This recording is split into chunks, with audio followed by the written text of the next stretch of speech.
Should you get an induction? I think this is one of the most confusing topics surrounding birth. So in this video, we're going to explore what is safest for you, what is safest for your baby, and how does an induction change your birth. When I started doing research about my birth, induction was one of the most confusing topics. There are so many different opinions, lots of different studies, lots of conflicting information. So I went deep into the research, and as a result of that, I ended up changing doctors, changing hospitals, changing my birth plan a bunch of different times until I've settled now on something I'm super happy with. But I also realized that induction is a deeply personal choice.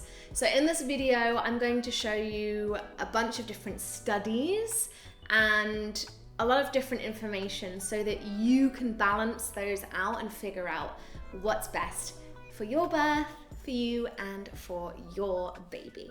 Hello, my name is Emma and I am now 36 weeks pregnant today, which is so exciting. Really just counting down. We're on the under 30 days, 30-day countdown now, so it's crazy. And I hope I can get the rest of these videos on birth out before she decides to enter the world. I'm also a prenatal yoga teacher, so I've got a bunch of yoga videos for pregnancy and more that I'm hoping to film in these last few weeks. And I'm just all about pregnancy and women and cycles and birth and doing things kind of natural and eco-friendly and all that stuff. So if that sounds good to you, please do subscribe to the channel. I really get super excited with every new subscriber. In this video, we're going to start with looking at what a natural spontaneous labor looks like. Then we're going to look at induction, and especially a Pitocin induction and what that looks like.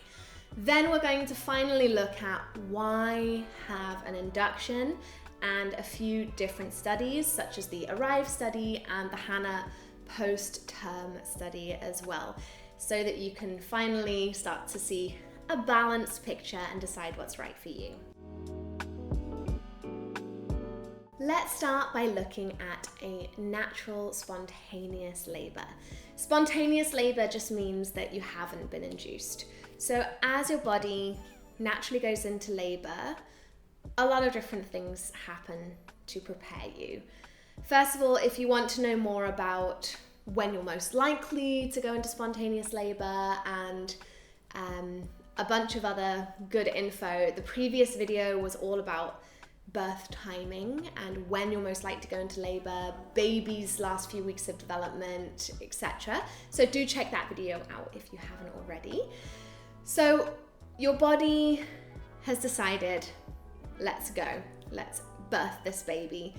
The main hormones in play in birth are oxytocin and endorphins.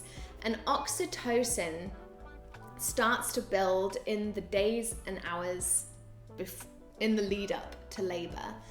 And also the receptors for that oxytocin start to prepare. There's a lot of preparation for this oxytocin explosion that happens during birth. Oxytocin is in charge of contractions to dilate the cervix, but also to push baby down.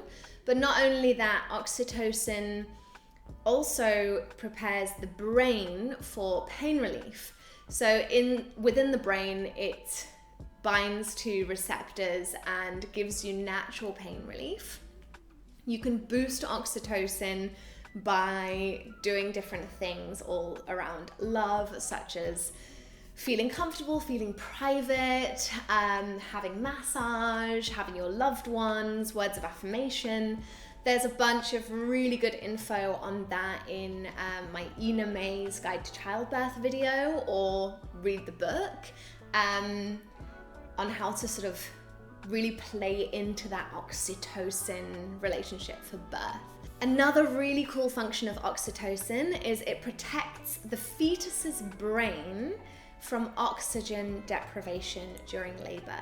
So during labor and the contractions, your baby has moments where it's not receiving as much oxygen during these contractions, and this can cause the baby to go into a state of stress, and there's a word for this, it's not panic, but yeah, stress and panic, pregnancy brain. So oxytocin is also protecting your baby. So in a spontaneous labor, short story is oxytocin is the amazing hormone, and it's been building and preparing over days and hours, and it has a very special function during birth. Next, let's look at induction. So there are many different types of induction, and they vary in strength, let's say. So some different types of induction are, one is prostaglandins. So this is a medicine. Synthetic prostaglandins are deposited near your cervix, which helps to stimulate your cervix to start dilating. Then you also have the cervical sweep, which is where a finger is inserted between the amniotic sac and the uterus and swept in like a circular motion to kind of separate the sac slightly from the uterus. And this is meant to stimulate natural prostaglandins to be released, which should initiate labor.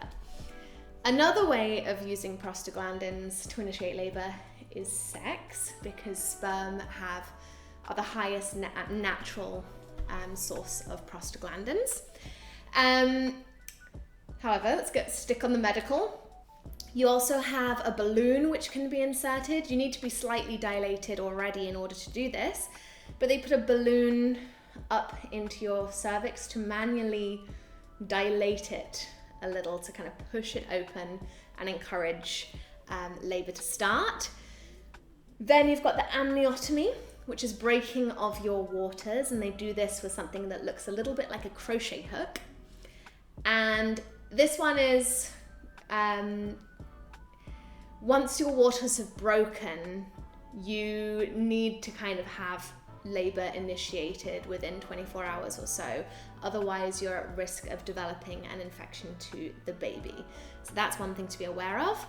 And finally, I hope I didn't miss any of them, you've got Pitocin. Pitocin is a synthetic form of oxytocin, and this stimulates contractions and labor. We're going to talk much more about Pitocin in a second. So depending on your doctor and on your situation, they may use a lot of these different things together.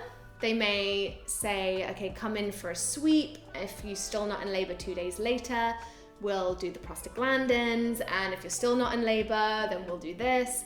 So it might be staggered or in stages, or they might combine them all at once. There are many reasons that an induction is medically necessary. So if that's the case and it's urgent to get your baby out, then they may combine many of these at the same time. Next up, let's talk about Pitocin. So Pitocin is a synthetic form of oxytocin, which we talked a lot about. But even though they are chemically identical, they do not act the same in labor. So a Pitocin labor and oxytocin labor are different, and I will come on to that a little bit later. So let's look at Pitocin. What it does is it causes the uterus to contract. This can stimulate the dilation process, but also then the pushing down of the baby. There is a difference between Pitocin and oxytocin, and I read a study about this. I haven't heard this widely spoken about, so I'll include the study so you can check it out. That oxytocin crosses the blood-brain barrier, so it affects the uterus and causes contractions, but it also gives you those pain relief loving hormones to ease labor in the brain.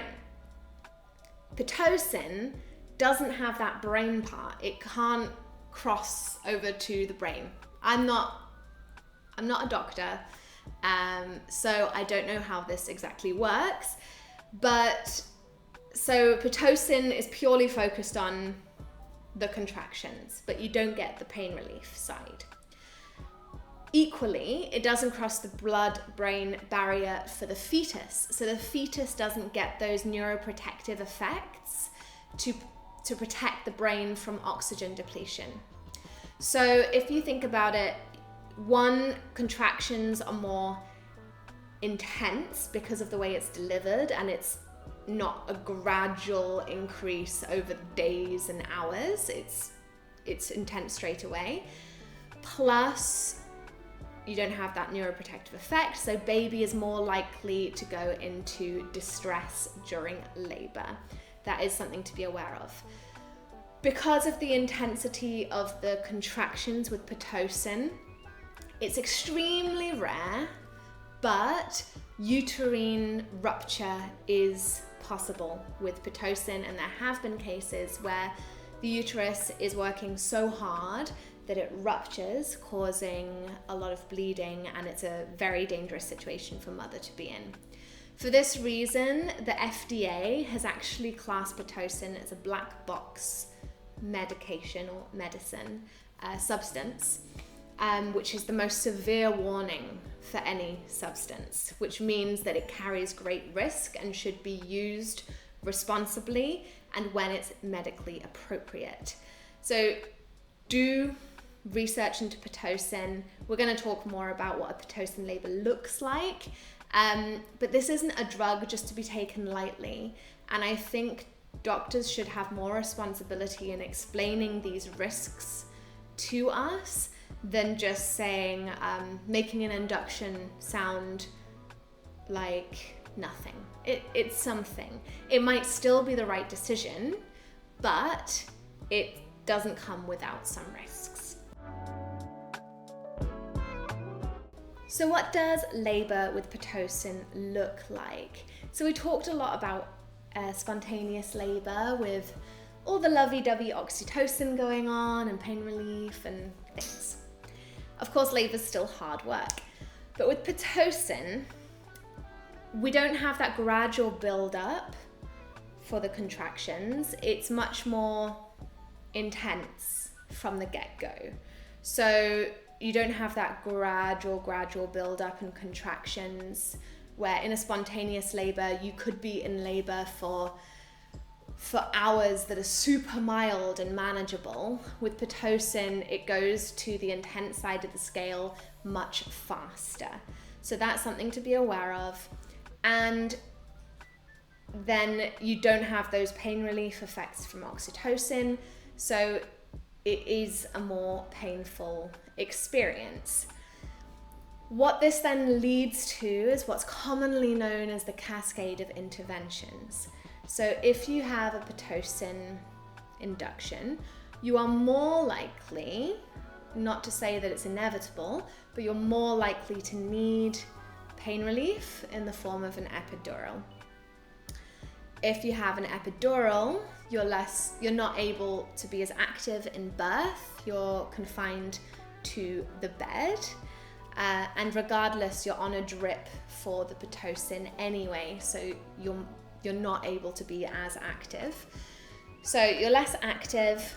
With the epidural, it can make labor last longer, and it can make it harder to push, which means you're more likely to have an assisted delivery using forceps or a vacuum, and forceps or a vacuum are more likely to result in tearing.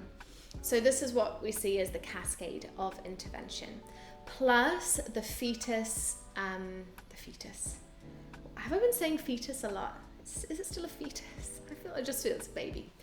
The baby is more likely to go into distress due to the more intense contractions and not having this neuroprotectivity of the oxytocin. So you are more likely to have your baby admitted, potentially to NICU for a short while, which can disturb your golden hour and breastfeeding initiation, etc. So, the cascade of interventions is important because it's like you take one step along this route and then you're much likely to have to follow the rest of those steps. And it's no longer so much in your control, or you're not as able to say, okay, you know what, I want to go back to the natural route. So I talked in the first video of the series, the birth plan series, about there being a spectrum, about there being a spectrum between a sort of natural birth to a medical birth, and you need to decide where you want to sit on this spectrum. Why we do all this research is because taking just one decision without understanding it, such as, okay, I'll have an induction, doctor keeps telling me that's the best thing, means that you are more likely to have to accept all of those other things. So if it's important to you that you definitely don't want an assisted delivery, or you definitely don't want an epidural, if possible, then it makes you need to look at the first step here, an induction, in a lot more detail. So why induce? If it's a more painful, intense labor that leads to lots of interventions, why is it that inductions are on the rise around the whole world and doctors are pushing it more and more, depending on where you live?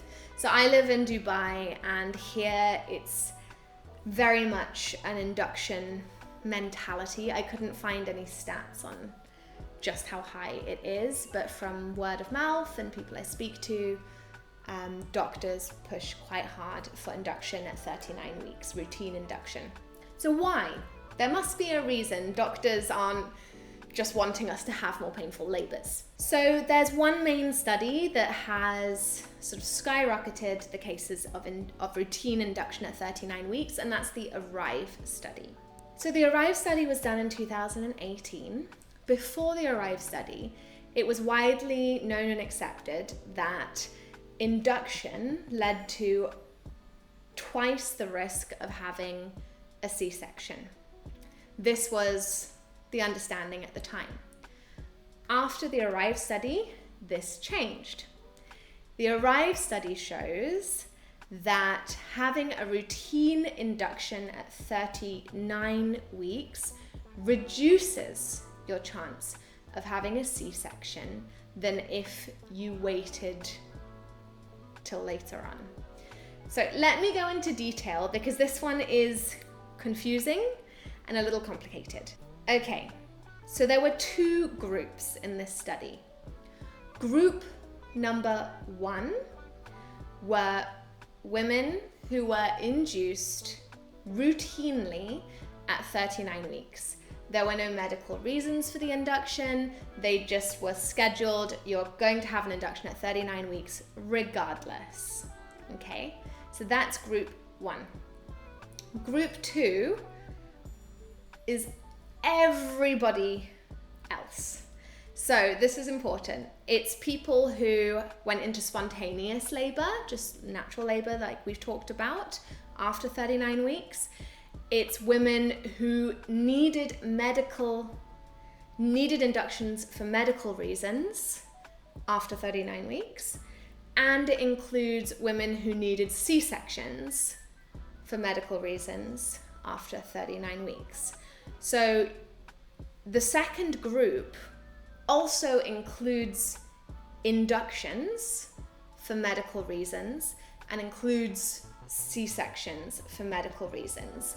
So we're not just comparing an induction labor with a non-induced labor.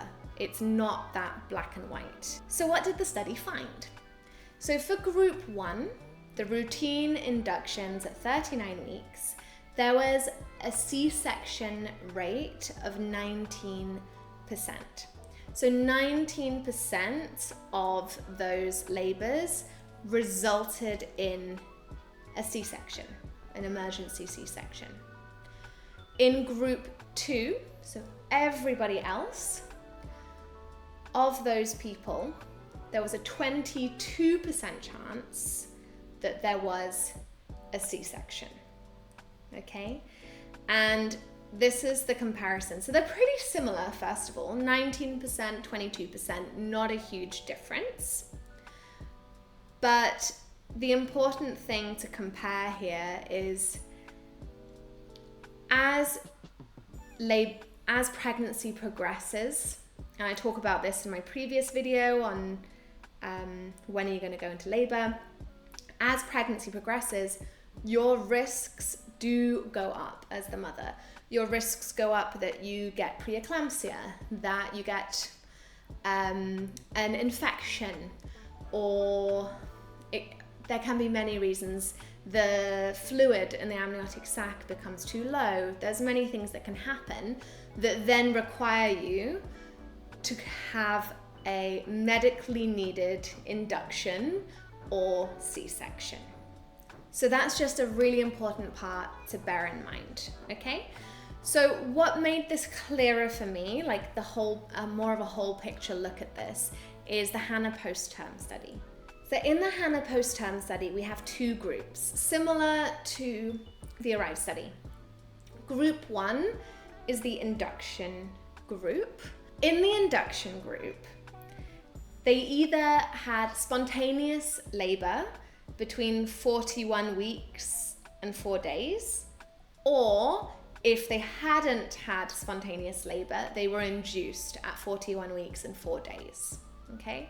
In the expectant management group, they were allowed to go beyond 41 weeks and 4 days and were monitored and were only induced if it was medically necessary. So I'm just going to say that again because this is confusing, okay? So this group either had spontaneous labor at 41 weeks to 4 days or were routinely induced at 41 weeks, 4 days. In this group, they could go beyond 41 weeks, 4 days, but they were only induced if it was medically appropriate. Now, the interesting thing about this study is they broke it down, the results, to did they have spontaneous labor or were they induced? Spontaneous labor or induced? And they looked at a C-section rate in all of those scenarios. So what they found was super interesting. So regardless of if they were induced, if they gave birth earlier at 41 weeks, 4 days-ish, or after that time, and it could have gone beyond 42 weeks even, the cesarean rate was exactly the same if it was spontaneous labor. And it was around it was exactly 25.7%. So 25.7% chance of an emergency C-section for 41 weeks, 4 days, or any time after that, even beyond 42 weeks, which tells me that if your body is in control and able to labor naturally, it doesn't matter how big your baby is. It doesn't matter how far along in your pregnancy you are, because your body has it handled. However, if they were induced, so in this group it was 41 weeks, 4 days, if they had an induction, their cesarean rate was 29.5%, which is higher than if it was spontaneous. And in the second group, who leave it later until it's medically necessary to have an induction, for that group, it went up to 42% chance of an emergency C-section. So bear in mind, there is a medical reason to do the induction as well, and it's resulted then in emergency C-section. So for me, this tells me that an induction is much more strain on the body, regardless of what week you are, how far along you are. So, let's look at the pros and cons of induction to try and make sense of all these studies and all of this information, because it is a little conflicting and confusing. So why should you have an induction? Number one, it is more predictable.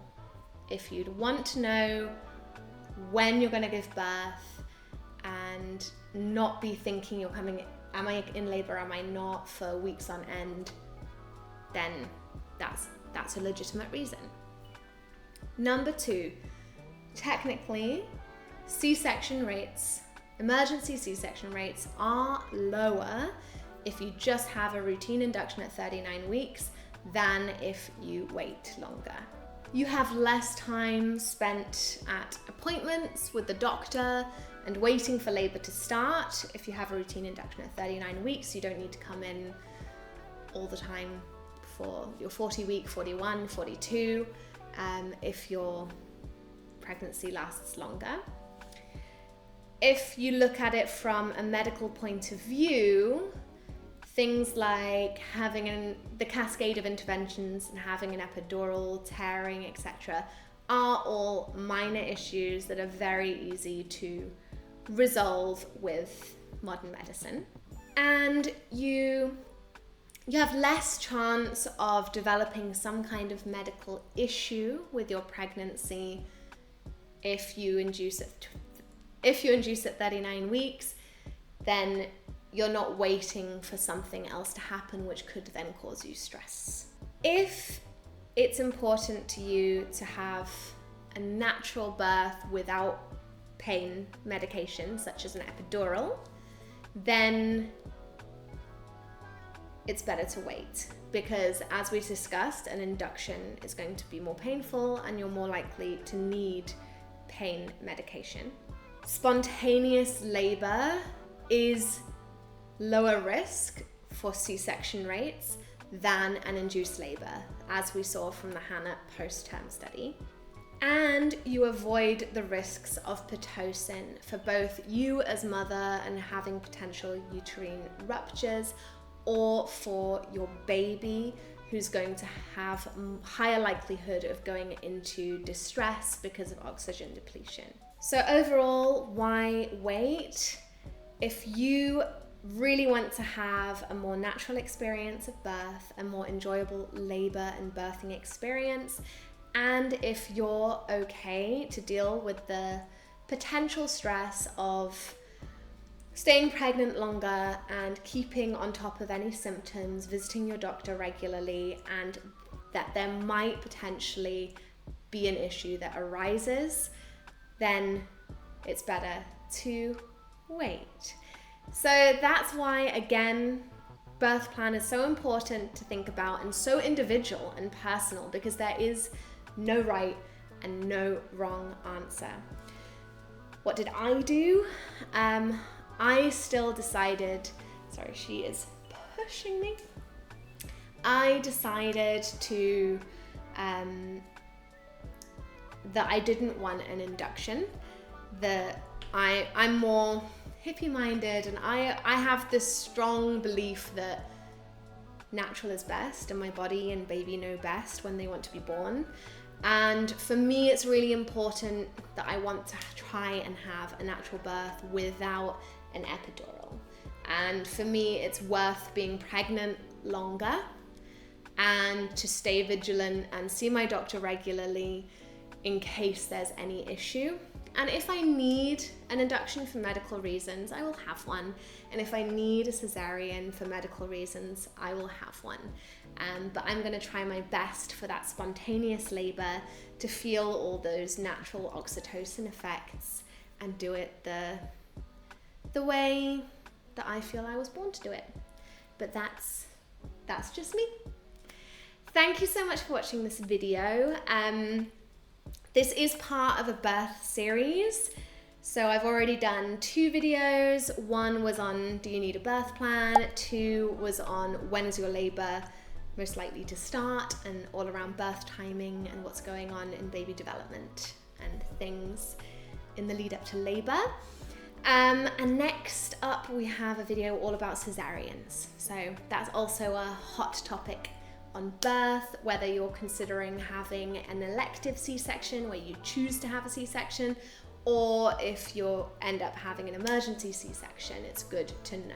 Thank you so much, and I'm really wishing you the best pregnancy. Stay active, stay healthy, take time to chill. I do have lots of yoga videos for pregnancy if you just want to take a bit of a time out, and they're all super gentle and you don't need to have done yoga ever before. So if you have time, do a little, some of them are really short as well, so just do a short little class.